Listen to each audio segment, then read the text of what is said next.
ভাই বাজুটা হরবার বুঝছেন। ও very good again catch catch ও আরে রে দাঁড়া আমি উড়ে দেই এটা গুগলি মারো হ্যাঁ মারো পারছি ও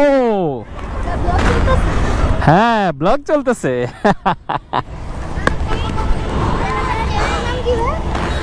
চ্যানেলের নাম মোটোকপ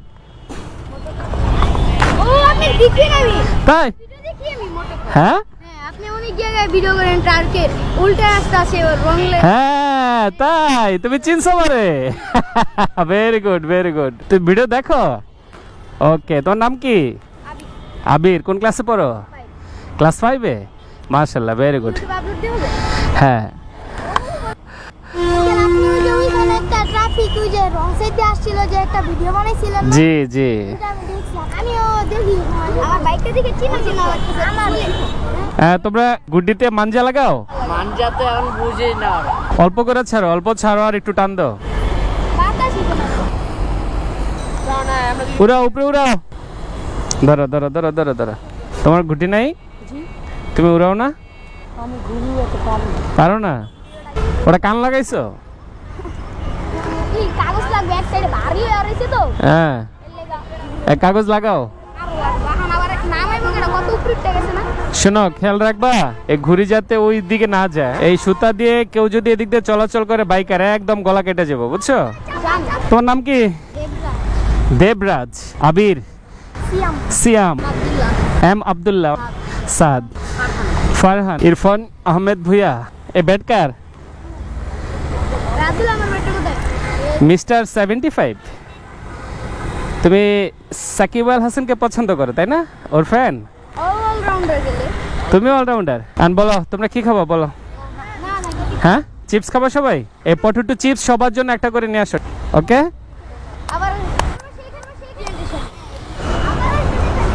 হ্যাঁ আসবো ছোট্ট পরিসরে এদের ঘুরে উড়ানো ক্রিকেট খেলা এগুলো খুবই উপভোগ্য ভালো লাগতেছিল ওদের সাথে কিছুক্ষণ সময় দিলাম আড্ডা দিলাম শৈশবটাকে দারুণভাবে মিস করি কত অতৃপ্তি ছিল কত অসম্পূর্ণতা কত ত্রুটি ছিল শৈশবে বড়রা যখন ডেকে আদর স্নেহ করতো আসলে সেটা মন ছুঁয়ে যেত যদিও আসলে এমন সাপোর্টিভ হ্যান্ড খুব একটা পাইনি আমার লাইফে সবসময় রাগ মেজাজ ধমক যেটা থাকে না কোঅপারেটিভ টাইপ কিছু এমন কিছু পাইনি তবে এই না থাকার মধ্যে একজন ছিল ঘনিষ্ঠ বন্ধু বলেন সাপোর্ট বলেন যার সাথে আমি অন্তত মন খুলে কথা বলতে পারতাম সেটা আমার বড় ভাই আমার আপন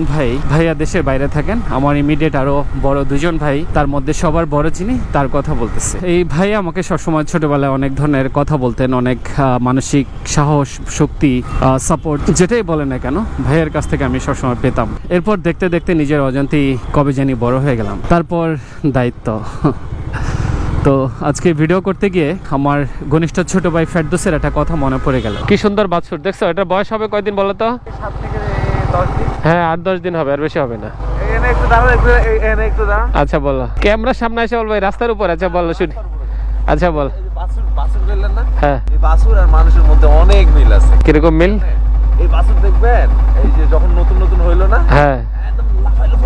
কই যাবো ও একদম ঘরের কোণে গিয়ে বলবে হাম্বারা একটু জোরে বলো লাইক মানে এই বাছুরটা হওয়ার পর একটু জোরে কও বাছুরটা হওয়ার পর ভাই বাছুরটা হওয়ার পর বুঝছেন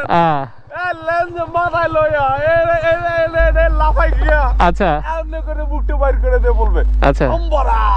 হাম্বারা হাম্বারা আচ্ছা আমি বড় আচ্ছা আমি বড় হাম্বারা তারপর আচ্ছা কিছুদিন পরে লাঙল জোগাড় কাঁদে উঠে পিছে বলাবা মানে বাছুর ছোট থাকতে লাফালাফি করবো মজা করবো হাম্বারা কিন্তু যখন বড় হবো তখন লাঙ্গল আর জল কাঁদে উঠবো তখন সে পোতা যাবো পুরো সাইজ বলা মানে অবস্থাটা আমরা যত এই লাফাই হাম্বারা করি আচ্ছা যখন ফ্যামিলি চাপ আসতো তখন ঠান্ডা ভাই চলুন ভাই এনিওয়েজ যে যেখানে আছেন যে অবস্থা আছেন প্রত্যেকেই সুস্থ থাকেন নিরাপদ থাকেন ভালো থাকেন আজকে পর্যন্তই আল্লাহ হাফিজ